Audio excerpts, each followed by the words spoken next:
நற்செய்தி வாசகம். லூக்கா எழுதிய நற்செய்தி 6ஆம் அதிகாரம். ஆண்டவரின் உயிருள்ள வார்த்தைகள் 1-5 முடிய. ஓர் ஓய்வு நாளில் இயேசு வயல் வழியே செல்ல நேர்ந்தது.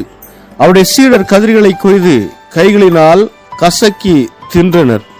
பரிசேயருள் சிலர், ஓய்வு நாளில் செய்யக்கூடாததை நீங்கள் செய்வதேன் என்று கேட்டனர். அதற்கு இயேசு மறுமொழியாக, தாமும் தம்முடன் இருந்தவர்களும் பசியாயிருந்தபோது தாவீது செய்ததை குறித்து நீங்கள் வாசித்ததில்லையா?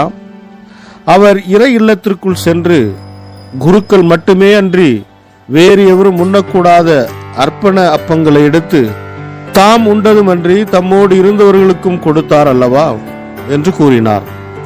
மேலும் அவர்களிடம், ஓய்வு நாளும் மானிட மகனுக்கு கட்டுப்பட்டதே என்றார்.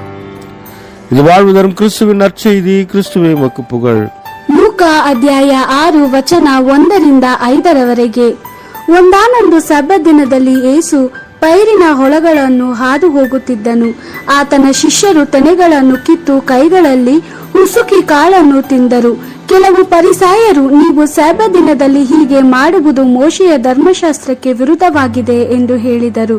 ಅದಕ್ಕೆ ಯೇಸು, ದಾವೀದನು ಮತ್ತು ಅವನ ಸಂಗಡಿಗರು ಹಸಿದದ್ದಾಗ ದಾವೀದನು ಏನು ಮಾಡಿದನೆಂಬುದು ನೀವು ಓದಿದ್ದೀರಿ.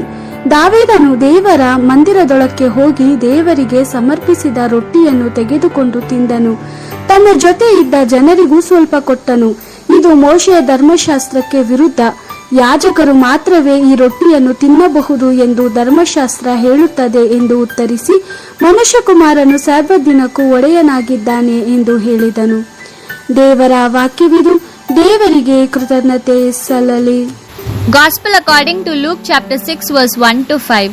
One Sabbath, Jesus was going through the cornfield and his disciples began to pick heads of grain for food, crushing them in their hands and eating them.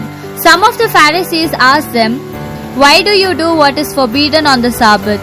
Then Jesus spoke, "Have you never read what David did when he and his men were hungry? He entered the house of God, took and ate the bread of the offering and even gave some to his men, though only priests are allowed to eat that bread." And Jesus added, "The Son of Man is Lord of the Sabbath." The Gospel of the Lord. Praise to you, Lord Jesus Christ.